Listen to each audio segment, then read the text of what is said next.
How do you deal with your emotions? Internally or externally? Hello, beautiful spirit.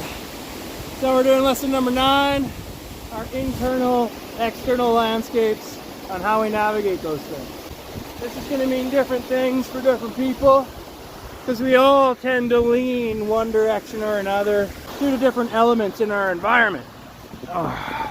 Why are internal and external landscapes important, you ask? Well, that's quite simple. This dictates how you interact with your world. It's the next big superpower for navigating your existence. After you ask yourself how you feel, you should ask, where did that come from? Internally or externally? When met with pain, an internal processor will take elements inside them and alchemize them, rearrange them until they feel good. An external processor will take the elements around them and arrange them until they feel good. Just from that, you probably have an idea which one you're leaning towards. But let's do an exercise just to figure it out.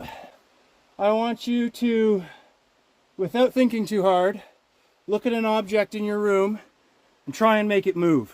Just right now, try and make that object move. Don't think about it, just make it move.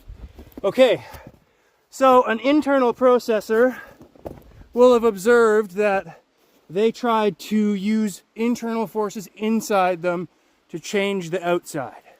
An outside processor will notice they tried to use the forces outside them around the object. So why does it matter which one you are? Well, it matters because ideally we're both. This is a place we should be balanced if we want to achieve true magic. For instance, moving that thing in your room.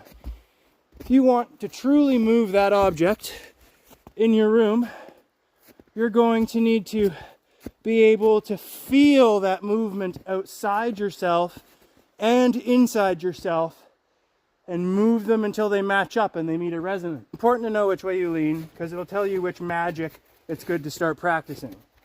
So for an external processor, you're going to find external magics a lot easier to deal with. For an internal processor, you're going to find internal magics a lot easier to deal with. Examples of these two: external magic might be telekinesis, and internal magic might be foresight. Ideally, we want to find a balance between the two. Identifying where our strength is gives us a good base point, because there's no point trying to introduce yourself to magic in your weaknesses. You should first find out what it feels like to be in your power, and then you're going to be able to move towards these other abilities you might have in mind. Once you know which processor you are, you're also going to have an idea of what your Achilles heel is. When an internal processor is met with an external problem that they cannot solve no matter how much they rearrange their internal landscape, they're going to come up against a rock wall. An external processor comes up against a problem that they can't solve by rearranging their external landscape, and they have to change something about themselves inside. It's going to drive them nuts. And this is where our weaknesses lie. However, this also tells us where our strengths lie. This will also shape how you perceive things, like when I say the world of feeling. An external processor will think more of external feelings that interact with us. And an internal processor will think more of our internal emotions that interact with us. However, both of these things are feelings, and they're both very important, and they actually are both insanely connected. So no matter which way we lean, we should be striving for balance. Because in the stability of balance, we find our power and have access to the power around us. It's important to note that the source of a lot of the way we perceive our world is external. As we think more about how we perceive energy, internal, external, how we choose to interact with it, external, internal, how we're feeling, external, internal, the more we start to break our interaction with existence into these two parts, the clearer and clearer a picture we're going to start to grab of who we are, what we're doing. Often a lot of our internal magics go to an external place or come from an external place, and in order for them to be more readily available, it really helps for us to be able to navigate the two sides of this coin.